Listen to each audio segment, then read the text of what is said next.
Dans une vidéo précédente de la collection La physique animée, nous avons évoqué la polarisation de la lumière. Il s'agissait de caractériser le champ électrique d'une onde électromagnétique. Nous avons ainsi défini les polarisations rectilignes, circulaires et elliptiques de telles ondes. Mais quel est l'intérêt pratique et expérimental de la polarisation et pourquoi s'y intéresser? Comment polariser la lumière naturelle au laboratoire ou dans la vie de tous les jours? Dans cette nouvelle vidéo de la physique animée consacrée à la polarisation de la lumière, nous allons montrer comment l'utilisation de polariseurs ou encore le phénomène de réflexion de la lumière sur une surface vitreuse permettent de polariser la lumière naturelle. Obtenir de la lumière polarisée n'est pas facile, car la plupart des sources lumineuses émettent des champs électriques complètement aléatoires. Le plus simple est certainement d'obtenir de la lumière polarisée de manière rectiligne. Pour illustrer le principe d'un polariseur rectiligne, envoyons une onde électromagnétique plane progressive sur une grille constituée de fils métalliques parallèles. L'onde est ici de longueur d'onde centimétrique et les fils sont de quelques millimètres de largeur. Les électrons libres contenus dans ces fils ne peuvent se déplacer que dans la direction des fils. Ils ne seront donc mis en mouvement que par la coordonnée du champ électrique parallèle au fil. Par suite de l'effet de Paul dans un conducteur métallique, le champ électrique parallèle au fil sera absorbé. La coordonnée du champ électrique perpendiculaire, ne donnant lieu à aucun mouvement d'électrons, continuera quant à elle son chemin au-delà de la grille. Prenons maintenant l'exemple des ondes lumineuses et d'un polariseur de type Polaroid. Inventé en 1938 par le fondateur de la société Polaroid, l'américain Edwin Land, ce polariseur est une feuille de plastique transparent fortement étirée dans une direction donnée. Les chaînes moléculaires, rendues conductrices en y fixant des atomes d'iode, s'alignent selon cette direction. Ce polariseur transmet ainsi, pour une onde plane incidente non polarisée, une onde plane polarisée rectilignement dans la direction perpendiculaire à celle de ces chaînes de polymères. Si le champ électrique de l'onde lumineuse est parallèle à cette direction conductrice, le champ sera absorbé.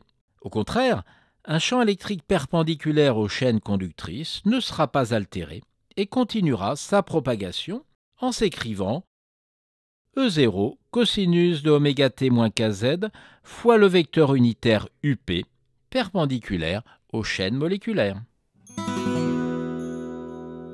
Mettons en évidence cet effet au laboratoire. Utilisons une lampe quartz-iode devant laquelle nous plaçons un filtre anticalorique pour ne pas dégrader les polariseurs particulièrement sensibles à la chaleur. À l'aide d'un diaphragme et d'une lentille, nous créons un éclairage parallèle. La lumière issue des lampes quartz-iode n'est pas polarisée. On place donc devant la lampe un polariseur afin de, comme tout à l'heure, sélectionner un mode d'excitation. Nous utilisons ici un polariseur rectiligne. Sur l'écran, nous observons l'image du diaphragme. On place, à la sortie du polariseur, une seconde lame polarisante identique que l'on va nommer analyseur. Pourquoi cette dénomination? Si des chaînes conductrices sont parallèles à celles du polariseur, toute la lumière passera. En revanche, si ces chaînes sont perpendiculaires à celles du polariseur, la lumière sera arrêtée. On voit ainsi que cette deuxième lame polarisante permet, dans ce cas simple, de déterminer la polarisation de la lumière qui lui tombe dessus, jouant bien le rôle d'analyseur de polarisation. L'analyseur est monté sur un support de rotation. L'axe de transmission de l'analyseur, parallèle au vecteur unitaire UA, fait un angle alpha avec le vecteur unitaire UP de l'axe de transmission du polariseur. Le champ électrique qui sort de l'analyseur est donc E0 cos alpha fois cosinus oméga t moins kz UA.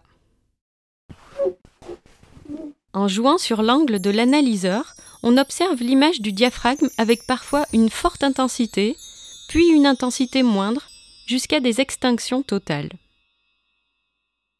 L'intensité lumineuse, proportionnelle à la valeur moyenne du carré du champ électrique, se déduit de l'expression précédente, en notant K, la constante de proportionnalité.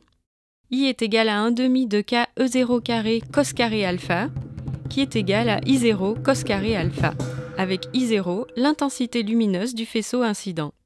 Cette relation constitue la loi de Malus découverte en 1809.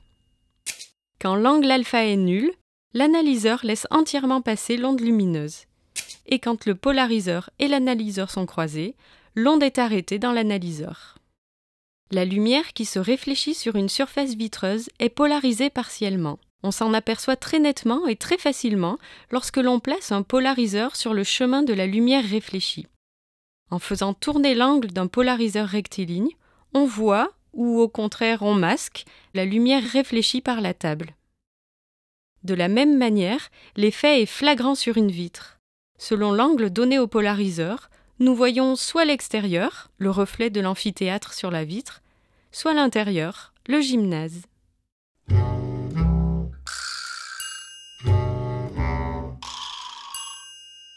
On parle de polarisation vitreuse, d'autant plus marquée que l'angle d'incidence sur la surface vitrée est proche de l'incidence de Brewster, IB, qui est égale à arctangente de N2 sur N1, où N1 est l'indice de l'air et N2 celui du verre. L'angle de Brewster a été découvert par le physicien David Brewster en 1812, après qu'Étienne Malus ait observé en 1808 que la lumière non polarisée incidente, puis reflétée par du verre, adoptait une polarisation particulière. Brewster effectue des études sur cette lumière reflétée par le verre et observe que, sous un certain angle, il est possible d'éteindre complètement la lumière reflétée par le verre grâce à un cristal de calcite convenablement orienté et jouant ainsi le rôle d'analyseur de lumière. Nous pouvons chercher au laboratoire l'angle de Brewster pour une surface en verre. À l'aide d'un laser non polarisé, nous observons le rayon réfléchi par une surface en verre en faisant varier l'angle d'incidence. Le point lumineux correspondant au rayon réfléchi se déplace le long du mur. Nous ne distinguons rien de particulier. Maintenant, nous venons placer un analyseur sur le trajet du rayon réfléchi. De la même manière, nous faisons varier l'angle d'incidence, petit au début. Pour un certain angle d'incidence, le rayon réfléchi disparaît. Il réapparaît ensuite lorsque l'angle est plus grand. On observe que dans cette zone où il disparaît, lorsque l'on fait tourner l'analyseur de 90 degrés, le rayon lumineux redevient visible. Il n'y a bien qu'une seule polarisation qui disparaît. Nous venons de mettre en évidence l'angle de Brewster dans le cas de l'interface air-verre.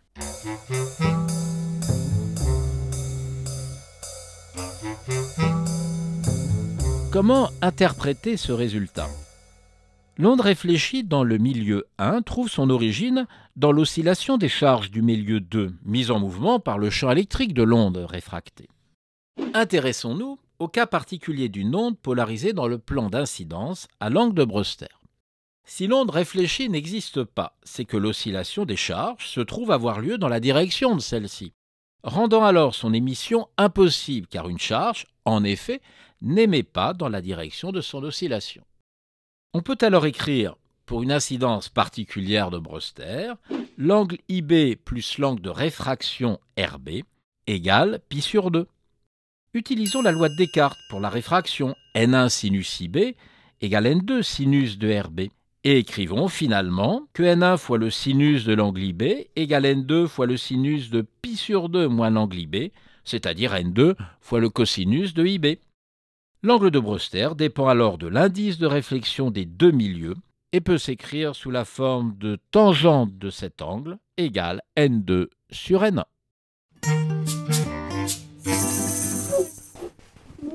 Cette propriété de polarisation partielle de la lumière réfléchie est utilisée notamment dans le traitement des verres de lunettes que l'on appelle anti-reflet.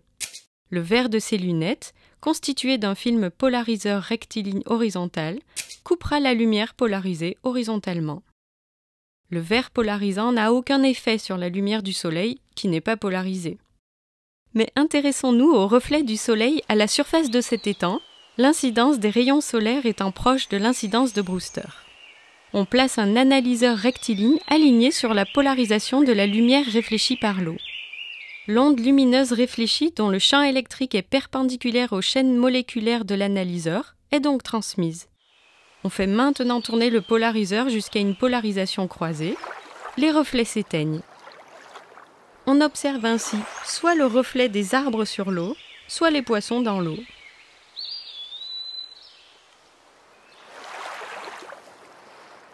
La lumière des écrans de divers appareils est polarisée. À l'aide d'un analyseur, il est facile de se rendre compte des caractéristiques de sa polarisation. Par exemple, sur cet écran, nous faisons tourner un analyseur rectiligne vertical. Selon son orientation, il peut laisser passer ou éteindre la lumière provenant de l'écran. La lumière est polarisée de manière rectiligne. De la même manière, un afficheur à cristaux liquides est aussi polarisé rectilignement. Par contre, l'écran de ce smartphone semble avoir une polarisation circulaire.